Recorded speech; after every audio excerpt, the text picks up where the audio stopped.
Web Novel, Chapter 486. Meet the Parents Part 4. Camila had to admit that although Laria was young, she knew her stuff. Lith's cooking was really delicious.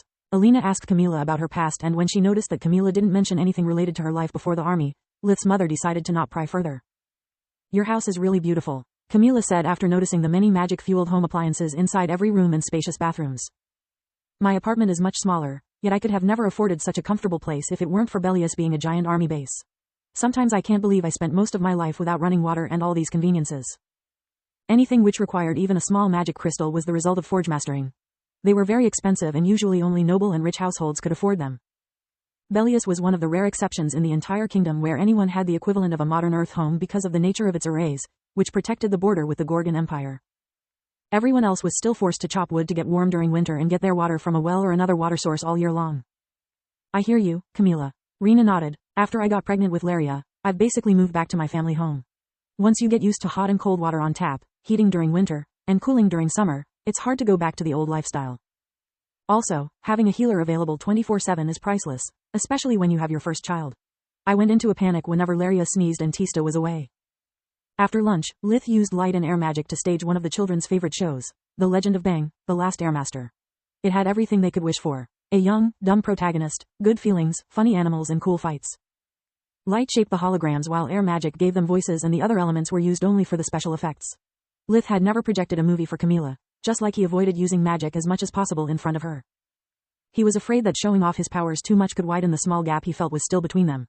He had learned from experience that normal people would see a mage as either an acid or a monster. It was one of the main reasons mages mostly married nobles or colleagues. The former would boost their social status, while the latter were the only ones who could truly accept them. In for a penny, in for a pound, Lith thought. Between warp steps, my special cooking style and what she witnessed in Othar, this shouldn't be too bad. If she wants to be a part of my life, I can't hide forever. Especially in front of my family. The play didn't seem to scare Camila. Quite the contrary, she remained enraptured by it. After the food and the fun tuckered out the kids for their afternoon nap, she asked Lith to show her around the farm. That light show was amazing, she said after he brought her to see Celia's old house. The huntress had moved away years ago, yet Lith returned there from time to time, hoping to learn what had happened to the woman who had taught him how to hunt back when he was still a kid and to his first true friend, protector. Too bad the story was so childish and full of plot holes. It would be marvelous if you could project more mature stories, even if just for the two of us.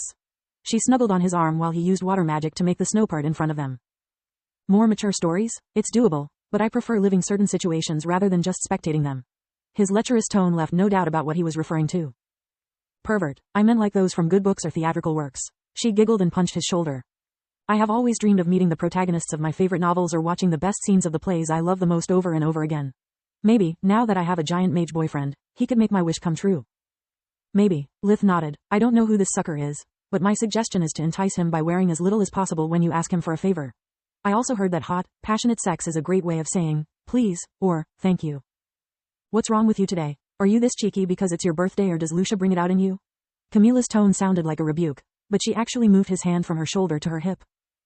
I'll tell you what's wrong. After bugging me for days about what to give me as a present, I have yet to receive a single present. I'm the birthday boy yet I have worked all day to fill your bellies and keep the kids entertained. How is that fair? Lith said with an overly dramatic tone while pretending to be heartbroken.